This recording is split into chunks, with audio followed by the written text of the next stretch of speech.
Hi everyone, today I'm going to be explaining why it's so important to plan and prepare so that we can enjoy ourselves in those outdoor summer sun events and social occasions successfully sober. If you imagine that you're going on a journey, you're only going to be able to get to your destination if you know where it is. So let's imagine you've got a map in front of you and you're planning for that journey. You need to know where your destination is and where you are in relation to your destination in order to be able to plan your route.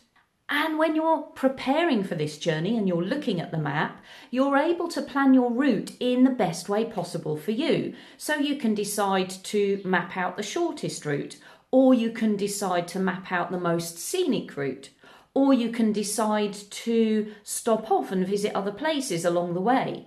When you plan your journey in this way, you're much more likely to get to your destination quicker, more efficiently, more enjoyably, and without getting lost along the way. You might even make sure that you've planned places to stop where you can refuel, where you can get some nutrition and enjoy some food.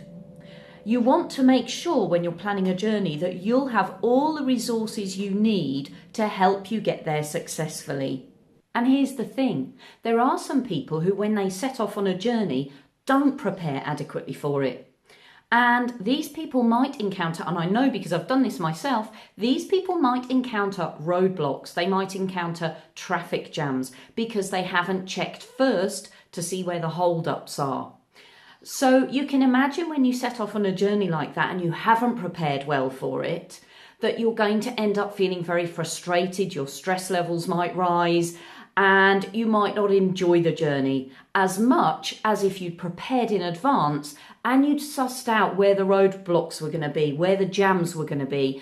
The whole point is that when you're doing something new, when you're learning a new skill or a new habit, like being sober and living your life sober, you want to make life as easy on yourself as possible and you want to make it as enjoyable as possible. And you do this by planning and preparing. Some people will even turn around and head back when they decide that the journey's just become too uncomfortable and got too much for them and they're not going to get to where they want to go in enough time. And it's exactly the same with learning how to enjoy a sunny outdoor social event completely sober. Even when all the other people around you are drinking, it's really important to look at a map in advance, plan how you're going to do it, plan and prepare for exactly how you're going to enjoy this event sober. What are you going to be doing differently? What are you going to be doing, saying, thinking and feeling instead of drinking? The more time you put into planning and preparing, the easier it will be and the more enjoyable it will be, the more successful you will be. Part of the planning and preparation needs to be mental rehearsal. In other words, imagining what it's going to be like for you when you're experiencing this event in the summer sun sober. Mental rehearsal. Imagining what it's going to be like when you're navigating and enjoying this event sober is really important because you might not have had much actual experience of going to these events and staying sober. So it's important to use your imagination. Recent studies have shown that imagined mental rehearsals activate and strengthen exactly the same neural pathways and circuits in the brain as when you're actually doing that thing for real.